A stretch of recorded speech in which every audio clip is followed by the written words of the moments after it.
నమస్కారం, welcome to Suman TV. నేను గీతాంజలి. ప్రస్తుతం మనతో పాటు Oscar global research founder, patents and trade mark advocate Anumula Naveen గారు ఉన్నారండి. వారితో మాట్లాడదాం. నవీన్ గారు నమస్తే అండి. నమస్తే అండి. ఎస్, పేటెంట్స్ అలాగే ఈ ట్రేడ్ మార్క్ రిజిస్ట్రేషన్ గురించి చాలా డౌట్స్ ఉన్నాయి నవీన్ గారు. ఇందులో భాగంగా స్టార్టప్స్ గురించి వాళ్ళు మాట్లాడదాం అనుకుంటున్నాను. ఈ ఆస్కార్ గ్లోబల్ రీసెర్చ్ అనేది స్టార్టప్స్ కి అసలు ఎలా ఉపయోగపడుతుందో చెప్పండి. ఎందుకంటే చాలా మంది వెయిట్ చేస్తున్నారు. స్టార్టప్ కంపెనీస్ మేము ఏమైనా మొదలు పెడదామంటే ముందుగా ఏం జాగ్రత్తలు తీసుకోవాలనేది ఒక పెద్ద డౌట్. ఈవెన్ మీ చెప్పండి. సో నార్మల్ గా స్టార్టప్స్ అంటే ఏంటంటే అండి, ఒక కంపెనీ ఫామ్ చేస్తారు. ఫామ్ చేసినప్పుడు ఆ కంపెనీ నార్మల్ గా ఇన్నోవేటివ్ ప్రోడక్ట్స్ యొక్క మెయిన్ మోటివ్ తోని ఒక న్యూ ఇన్వెన్షన్స్ తోని స్టార్ట్ అవుతాయి. అండ్ దే ఒక స్కేలబుల్ బిజినెస్ మోటివ్ లో స్టార్ట్ చేస్తారు. సో ఇట్లాంటి కంపెనీస్ ని స్టార్టప్స్ అంటారు. అండ్ దీనికి సపరేట్ గా DPIIT రిజిస్ట్రేషన్ ఉంటుందన్నమాట. సో అక్కడ ఏ DPIIT సంస్థలో మనం సర్టిఫికేట్ కనుక పొందినట్లయితే అప్పుడే ఆ కంపెనీని స్టార్టప్ అంటారు. సో ఒక కంపెనీ స్టార్ట్ అవ్వగానే స్టార్టప్ కాదు.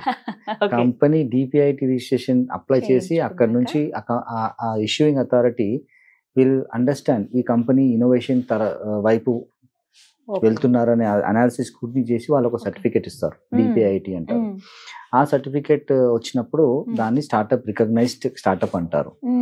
సో ఆ స్టార్టప్ కంపెనీస్ కి మేజర్ గా కావాల్సిన రిక్వైర్మెంట్ ఏంటంటే, ఒకటి పేటెంట్, తర్వాత ట్రేడ్ మార్క్. ఈ రెండు మేజర్లీ ఇంపార్టెంట్.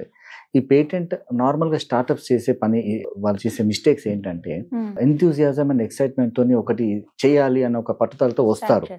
మంచి ప్రోడక్ట్ తయారు చేయాలని చూస్తారు. వాళ్ళ దగ్గర ఉన్న రిసోర్సెస్ అన్ని పుల్ చేస్తారు.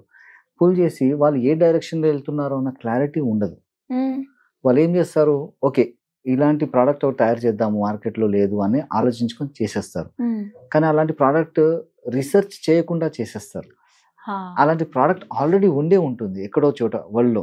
సో ఇక్కడ వీళ్ళ దగ్గర ఉన్న మనీ అంతా స్పెండ్ చేసేసి రిసోర్సెస్ అంతా అయిపోయిన తర్వాత దెన్ వాళ్ళు ఇన్వెస్టర్ దగ్గరికి వెళ్తారు. ఇన్వెస్టర్స్ ఫస్ట్ అడిగే క్వశ్చన్ ఏంటి, మీ దగ్గర పేటెంట్స్ ఉన్నాయని అడుగుతారు. ఫస్ట్ క్వశ్చన్ అదే వస్తుంది. ఓకే. సో పేటెంట్స్ వైపు వాళ్ళు వచ్చినప్పుడు వాళ్ళు అప్పుడు మా దగ్గరకు వస్తారు. వచ్చి పేటెంట్స్ కావాలంటే వీళ్ళు చేస్తున్నటువంటి ఆ ప్రోడక్ట్ ఏదైతే ఉందో ఆల్రెడీ మార్కెట్ లో ఉన్న ప్రోడక్ట్ కి పేటెంట్ ఇవ్వరు. కరెక్టే కదా సార్. సో ఇప్పుడు వాళ్ళ దగ్గర డబ్బులు ఉండవు. ఫస్ట్ అందుకే ఐడియా ఉండాలి ఏంటి అనేది. రైట్. డబ్బులు ఉండవు, ఇన్వెస్టర్స్ కూడా ఇన్వెస్ట్ చేయరు. సో వాళ్ళు స్టార్ట్అప్ చేసి ఒక స్టేజ్ కి వచ్చి ఫెయిల్ అయిపోయి మళ్ళీ వాళ్ళు రిటర్న్ జాబ్స్ చేసుకోవడం, అప్పుల పాలైపోయి. సో స్టార్ట్అప్స్ ఏం చేయాలంటే ఫస్ట్ వాళ్ళకి ఒక విజన్ ఉండాలి. ఆ విజన్ ఏంటంటే మార్కెట్ లో ఇప్పుడు కావాల్సినటువంటిది ఏంటి, రిక్వైర్మెంట్ అది అనాలిసిస్ చేయాలి. ఆ పెయిన్ పాయింట్, దాన్ని అంటాం పెయిన్ పాయింట్స్ అంటాం. ఆ పెయిన్ పాయింట్స్ ని అనాలిసిస్ చేసి ఆ ప్రాబ్లమ్స్ ని అడ్రస్ చేస్తూ మీరు ఫస్ట్ చేయాల్సిన పని ఏంటంటే పేటెంట్స్ అప్లై చేయాలి. ఆ తర్వాత మీరు మార్కెట్ లోకి వెళ్ళి పబ్లిష్ చేయాలి. సో దేనికైనా గ్రౌండ్ వర్క్ అని అంటారు కదా, అది చాలా ఇంపార్టెంట్. అందుకే రీసెర్చ్, ఆస్కార్ గ్లోబల్ రీసెర్చ్ అనేది మా యొక్క సంస్థలో మేము రీసెర్చ్ చేస్తాం మేజర్ గా. స్టార్ట్అప్ చేద్దామన్న ఏదైనా ఆలోచన వస్తే ఫస్ట్ మిమ్మల్ని సంప్రదిస్తే చాలు. కంప్లీట్ గైడెన్స్ ఇస్తాము. అండ్ ఇది మేజర్ గా ఏంటంటే, ఒక స్టార్ట్అప్ కి అటువంటి ప్రోడక్ట్స్, ఏ ప్రోడక్ట్స్ వైపు మనం వెళ్ళాలి అన్న గైడెన్స్ కూడా ఇస్తాము. ఎందుకంటే వాళ్ళకి ఇప్పుడు ఈ పెయిన్ పాయింట్స్ తెలిసి ఇటువంటి ప్రోడక్ట్స్ పైన రీసెర్చ్ చేస్తే ఈ కంపెనీ ఎప్పుడైతే ప్రోడక్ట్ డెవలప్ చేస్తున్నారో ఆ కంపెనీ ఒక స్టేజ్ కి వచ్చే లోపల ఈ రీసెర్చ్ ఫీల్డ్ లో ఉన్న పెద్ద పెద్ద కంపెనీస్ కి ఈ వీళ్ళు చేసే రీసెర్చ్ ఇంపార్టెన్స్ అనిపిస్తే వాళ్ళు వచ్చి ఈ కంపెనీని అక్వైర్ చేసుకోవడమో లేకపోతే వాళ్ళు వచ్చి ఈ కంపెనీలో ఇన్వెస్ట్ చేయడమో చేస్తారు. సో మీరు ఇన్వెస్టర్స్, ఆ పెద్ద ఇన్వెస్టర్స్ ని అట్రాక్ట్ చేయాలంటే వాళ్ళకి ఏం కావాలో ఫస్ట్ మనం తెలుసుకొని మనం చేయాల్సిన పని ఉందన్నమాట. సో ఈ స్టార్ట్అప్స్ కి ఆ డైరెక్షన్ ఇస్తూ ఆ డొమైన్ మీద వర్క్ చేయిస్తూ వాళ్ళ ఇంట్రెస్టెడ్ ఉన్న యాక్టివిటీస్ లో చేయిస్తూ ఆ పేటెంట్స్ ఫైల్ చేసినప్పుడు వాళ్ళకి ఒక స్ట్రాంగ్ స్టార్ట్అప్ తయారవుతుంది. ఎప్పుడైతే కంపెనీ వచ్చి వీళ్ళలో ఇన్వెస్ట్ చేయడమో లేదా అక్వైర్ చేయడమో చేస్తారో అప్పుడు వాళ్ళు పేటెంట్స్ కూడా కొనుక్కుంటారు. వాళ్ళు జస్ట్ లైక్ ఒక ప్రోడక్ట్ కొనుక్కున్నట్లే పేటెంట్ కూడా వాళ్ళు అక్వైర్ చేసుకొని అసైన్ చేసుకొని వాళ్ళ ట్రేడ్ మార్క్ పేటెంట్స్ తో పాటు వాళ్ళ స్టాఫ్ అంతా కూడా అక్విజిషన్ లోకి వెళ్ళిపోతారు. అందుకని మనకి పేటెంట్ అనేది ఉండాలి. ఇంకా చాలా మంది చేసే తప్పు ఏంటంటే, ఈ పేటెంట్ స్టార్ట్అప్స్ పేటెంట్స్ క్వాలిటీ ఏంటంటే you should not disclose it to public. అంటే పబ్లిక్ కి చెప్పకూడదు. ఫస్ట్ పేటెంట్ చేసుకోవాలి. యూట్యూబ్ లో పెట్టేస్తారు వీడియో, తర్వాత ఫేస్బుక్ లో, సోషల్ మీడియా, ఇన్స్టాలో ఇది నా ఇన్వెన్షన్. సో అక్కడ ఏమైంది, మీరు పబ్లిక్ డిస్క్లోజర్ చేసేసినప్పుడు ఇంకొకరు రావడం కాదు, లా ఏం చెప్తుందంటే మీరు ఫస్ట్ పబ్లిక్ డొమైన్ లోకి వెళ్ళిపోతే మేము పేటెంట్ ఇవ్వము. ఇదొక ప్రాబ్లం. చాలా మందికి తెలియదు ఇది. సో ఇక్కడ ఏమవుతుందంటే పాపం పబ్లిష్ చేసేస్తారు, అంటే ఏదో ఆనందంలో షేర్ చేసుకోవాలన్న ఇదితో, గొప్పగా చెప్పాలన్న ఇదితోనేమో షేర్ చేస్తారు, సోషల్ మీడియాలో పెట్టారు. సైన్స్ ఫేర్స్, ఎగ్జిబిషన్స్ లో వెళ్ళి పెట్టేస్తారు, ఇది మేము చేసాం. కొన్ని చాలా ఇంపార్టెంట్ ఉంటాయండి. స్మాల్ థింగ్స్ కూడా ఒక patent can earn millions of rupees. కొన్ని ఉదాహరణకి చెప్పండి సార్, ఏవేవి అలా ఉంటాయి? మెషినరీ కూడా వాటికి సంబంధించింది. మెషినరీ కానీ లేకపోతే ఎనీ ప్రాబ్లం, అంటే టెక్నికల్ ప్రాబ్లం కి ఒక టెక్నికల్ సొల్యూషన్ కనుక్కున్నట్లయితే ఆ టెక్నికల్ సొల్యూషన్ వరల్డ్ లో ఎక్కడ లేకపోతే this will qualify for a patent. అంతే, సింపుల్. టెక్నికల్ ప్రాబ్లం చాలా మంది చేస్తూ ఉంటారు కానీ పేటెంట్ చేసుకోరు. దానివల్ల వచ్చే నష్టం ఏంటంటే వేరే వాళ్ళు కాపీ చేస్తారు. మనము చేసినటువంటి కష్టం వేరే వాళ్ళు ఈజీగా కాపీ చేసేస్తే ఏమవుతుంది, మనం వాళ్ళని ఆపలేం. సో ఇక్కడ బిజినెస్ లాస్ అవుతుంది. సో పేటెంట్స్ డైరెక్ట్ గా బిజినెస్ కి లింక్ అయ్యి ఎంత కష్టపడి ఇన్నేళ్ల పాటు మీరు తీసుకొచ్చిన మెషినరీ కావచ్చు, ప్రోడక్ట్ అని ఏదైనా సరే బూడిదలో పోసిన పన్నీర్ అయిపోతుంది. చాలా బాగా ఉపయోగపడతాయి సార్ అయితే ఈ పేటెంట్స్ అండ్ ట్రేడ్ మార్క్ అనేది. చాలా బాగా ఉపయోగపడతాయి. తర్వాత స్టార్ట్అప్ ఇండియా చాలా సపోర్ట్ ఇస్తుంది స్టార్ట్అప్ కంపెనీస్ కి. MSMEs also is giving lot of financial support actually for patents registrations కి. ఎస్ అండి. గవర్నమెంట్ ఫీ మామూలుగా పేటెంట్ ఫైల్ చేయాలన్నా ఎంత ఏదో ఆల్మోస్ట్ ఆల్ ఒక 80,000 వరకు అవుతుంది. That has been reduce to almost all 12,100 అండి గవర్నమెంట్ ఫీ ఫర్ ఎంఎస్ఎంఈస్ కి, స్టార్ట్అప్స్ కి. ఎంత గ్యాప్ ఉంది. So much of protection and అంటే ఈ ఇన్వెంటర్స్ ని ఎంకరేజ్ చేయడానికి గవర్నమెంట్ నుంచి బాగా స్కీమ్స్ ఉన్నాయి, యూస్ చేసుకోవాలి.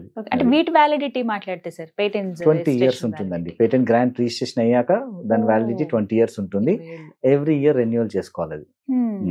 ఇప్పుడు ఫర్ ఎగ్జాంపుల్ పర్సన్ ఎవరైనా సరే వాళ్ళు సంథింగ్ అక్కడి నుంచి తప్పుకున్నా అప్పుడు ఎలా సార్, మరి ఏదైనా బిజినెస్ స్టార్ట్ చేద్దాం అనుకుంటారు, వేరే వాళ్ళకి హ్యాండ్ ఓవర్ చేసేస్తారు మధ్యలో, అప్పుడు ఏం జరుగుతుంది? యాక్చువల్లీ ఇక్కడ ఏమవుతుందంటే ఇన్వెంటర్స్ ఉంటారు, ఇన్వెంటర్స్ రీసెర్చ్ చేస్తూ ఉంటారు. సో ఇన్వెంటర్స్ ఎవరైతే ఉంటారో వాళ్ళు ఎప్పుడు పర్మనెంట్, వాళ్ళని చేంజ్ కాలేరు. సో వాళ్ళు ఏం చేస్తారు, వాళ్ళ ఆ పేటెంట్ యొక్క రైట్స్ ని వాళ్ళకి ఇచ్చేస్తారు. సో సంస్థ మారినప్పుడు కానీ ఆ రైట్స్ వాళ్ళకి ఇచ్చేస్తారు. సో పేటెంట్ రిజిస్టర్డ్ ఉంటే అడ్వాంటేజ్ వేరు. సో అందుకే కొంతమంది ఇన్వెస్టర్స్ కి మేజర్ గా ఇంపార్టెంట్ ఏంటంటే వాళ్ళు ఇన్వెస్ట్ చేసే ముందు ఈ పేటెంట్ వ్యాలిడిటీ ఏంటి, ఈ పేటెంట్ యొక్క అడ్వాంటేజ్ ఏంటి, ఈ కంపెనీలో మనం ఇన్వెస్ట్ చేస్తే మనకి యూస్ఫుల్ ఉంటుందా లేదా కూడా రీసెర్చ్ చేస్తారు. అది కూడా రీసెర్చ్ చేసి వస్తారు ఇన్వెస్ట్ చేయడానికి. ఎందుకంటే ఏదో ఒక పేటెంట్ అల్లటప్ప పేటెంట్ నేను ఫైల్ చేసేసి ఇప్పుడు నాకు ఇన్వెస్ట్ చేయండి అంటే చేయరు. వాళ్ళ డ్యూ డిలిజెన్స్ వాళ్ళకు ఉంటుంది. సో అందుకే when you want to be a proper invention చేసి మీరు ఒక మంచి ఇంటర్నేషనల్ లెవెల్లో మీరు వెళ్ళాలి అనుకుంటే మాత్రం ఈ పేటెంట్స్ అండ్ ట్రేడ్ మార్క్స్ చాలా ఉపయోగపడతాయి. ఓకే, సో మేబీ బిజినెస్ చేద్దాం అనుకున్న వాళ్ళకి నార్మల్ గా తెలిసి ఉండొచ్చు, బట్ ఈ వీడియో ద్వారా ఇంకాస్త తెలిసే ప్రయత్నం అండి. 20 years పాటు వ్యాలిడిటీ అంటున్నారు కాబట్టి ఒక్కసారి కొంచెం టైం స్పెండ్ చేసుకుని మనం గనక ప్రొసీడ్ అయితే ఆబ్వియస్లీ అది నెక్స్ట్ అంటే వచ్చే ప్రాబ్లమ్స్ అన్నిటి నుంచి దాటుకుంటూ వెళ్ళిపోవచ్చు. మేజర్ అంటే మీరు విన్నప్పుడు మీ దగ్గరికి చాలా మంది క్లయింట్స్ వస్తారు కదా సార్, ఏమన్నా మీరు ఎక్కువగా అబ్జర్వ్ చేసింది ఏంటి? ఈ స్టార్ట్అప్స్ లో మాట్లాడదాం. స్టార్ట్అప్స్ లో ఏంటంటే అండి వాళ్ళు పాపం వాళ్ళు మా స్టేజ్కి వచ్చేసరికి ఏమవుతుందంటే వాళ్ళ ఫండ్స్ అన్ని వాళ్ళు రిప్లెనిష్ చేసేసుకుని ఉంటారు మొత్తం. ఎందుకంటే వాళ్ళకి ప్రాపర్ డైరెక్షన్ లేకుండా వాళ్ళకి పేటెంట్స్ అవగాహన వచ్చే టైం వరకు అప్పటికి వాళ్ళ దగ్గర ఫండ్స్ ఉండవు ఇంకా. సో అప్పుడు వాళ్ళు పేటెంట్స్ చేయాలన్నా కూడా వాళ్ళకి సపోర్ట్ ఉండదు అనమాట. So because of this MSME and startup schemes లో ఎవ్రీబడి ఆర్ హ్యావింగ్ గుడ్ ఒక వెరీ ఎకనామికల్ రేంజ్ లో వాళ్ళకి పేటెంట్ సపోర్ట్ దొరుకుతుంది అండ్ పేటెంట్ రిజిస్ట్రేషన్స్ అవుతున్నాయి. అంటే ఎంత రేంజ్ లో ఉంటాయండి బడ్జెట్ ప్రకారంగా మాట్లాడుకుంటే? ఇప్పుడు నార్మల్ గా అండి ఒక అప్రాక్సిమేట్లీ ఓవరాల్ ఒక 50,000 రూపీస్ లో they can file for a patent application. అలాగే కొంతమంది ఎక్స్పోర్ట్స్ అండ్ ఇంపోర్ట్స్ బిజినెస్ చేస్తారు, వాళ్ళకి ఈ రిజిస్ట్రేషన్స్ ఇవన్నీ ఎలా ఉపయోగపడతాయండి ఈ పేటెంట్స్ విషయం మాట్లాడు? యాక్చువల్గా ఇప్పుడు ఏంటంటే అండి పేటెంట్స్ అయినా ట్రేడ్ మార్క్స్ అయినా ఇప్పుడు ఏమవుతుందంటే ఇప్పుడు నేను ఫర్ ఎగ్జాంపుల్ నాకు ఇండియాలో డోలో 650 ట్రేడ్ మార్క్ నాకు ఉంది. So somebody from Bangladesh or somebody from China want to manufacture Dolo and sell it in India. అప్పుడు ఏమవుతుంది అదే పేరుతో వస్తుంది, బికాస్ నాకు రిజిస్ట్రేషన్ ఉంది కాబట్టి కస్టమ్స్ లో ఆపేయచ్చు మనం. Okay okay. సో మీకు రైట్ ఉంటుంది. రైట్ ఉంటుంది, బికాస్ నాకు ట్రేడ్ మార్క్ రిజిస్ట్రేషన్ నాకు ఉంది కాబట్టి. ఇప్పుడు ఇవన్నీ ఎక్కడ రిజిస్టర్ అయి ఉంటాయి? పేటెంట్స్ వచ్చేసి మన పేటెంట్ ఆఫీస్ మన గవర్నమెంట్ ఆఫ్ ఇండియా ఉందండి, అక్కడ రిజిస్ట్రేషన్ అవుతాయి. ట్రేడ్ మార్క్స్ వచ్చి ట్రేడ్ మార్క్ రిజిస్ట్రీ అదొక డివిజన్, దాంట్లో రిజిస్ట్రేషన్ అవుతాయి. సో గవర్నమెంట్ ఆఫ్ ఇండియా మనకి దానికి సంబంధించి ఐడి అవన్నీ వస్తాయండి. సర్టిఫికేట్ వస్తుంది, ఫైలింగ్ అప్పటి నుంచి మనకి తర్వాత సర్టిఫికేట్ వచ్చేంత వరకు కూడా will be providing the services. మీరు అన్నారు ఫర్ ఎగ్జాంపుల్ నాది వేరే వాళ్ళది వస్తే కనుక కస్టమ్స్ లో ఆపేయగలుగుతామని, మీరు అబ్రాడ్ లో చేయొచ్చు బిజినెస్ అనేది. ఎగ్జాక్ట్లీ. ఇప్పుడు ఇక్కడ ఏంటంటే నేను నా ప్రోడక్ట్ ఉంది, అది నా ఒక ఫార్మస్యూటికల్ ప్రోడక్ట్ కావచ్చు, లేకపోతే ఒక స్వీట్స్ ఆల్సో, ఒక స్వీట్ బిజినెస్ కూడా కావచ్చు, ఎక్స్పోర్ట్ అవుతా ఉంటాయి చాలా. సో ఇవి బయటకి ఎక్స్పోర్ట్ అయినప్పుడు ఏమవుతుందంటే ఆ కంట్రీలో కూడా మన బ్రాండ్ నేమ్ రిజిస్టర్ చేసుకుని ఉండాలి. ఉదాహరణకి తిరుపతి లడ్డు అదే పేటెంట్ కి వస్తుంది. కాకపోతే ఏమవుతుందంటే అది సబ్జెక్ట్ మ్యాటర్ ఆఫ్ రెసిపీస్ అన్నమాట, అది patentable subject matter of recipes కి వస్తుంది పేటెంటబుల్. కాకపోతే అది ఆల్రెడీ మార్కెట్ లో ఉంది కాబట్టి ఇప్పుడు రాదు పేటెంట్ అది. కానీ సో ఇది మనకి మేజర్ గా ఇక్కడ పేటెంట్స్ అండ్ ట్రేడ్ మార్క్స్ వచ్చినప్పుడు బయట కంట్రీస్ లో ఎక్కడెక్కడ మీ ప్రోడక్ట్స్ వెళ్తున్నాయో, ఎక్కడెక్కడ మీ ప్రోడక్ట్స్ రీచ్ లో ఉందో, ఎక్కడెక్కడ మీ కస్టమర్స్ ఉన్నారో ఆ కంట్రీలో కూడా trade marks and patents registration చేసుకోవడం మ్యాండేటరీ. ఇది లేకపోతే ఏమవుతుందంటే, సే ఫర్ ఎగ్జాంపుల్ నేను ఒక ప్రోడక్ట్ ఫ్రాన్స్ కి పంపించాను, ఫ్రాన్స్ కి నాకు ట్రేడ్ మార్క్ లేదు.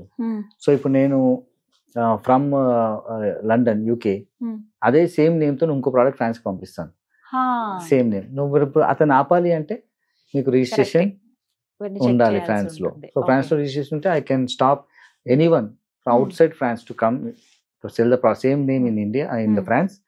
అండ్ ఫ్రాన్స్ లో కూడా ఎవరు మ్యానుఫ్యాక్చర్ చేయలేరు. When it comes to patents again same thing applies.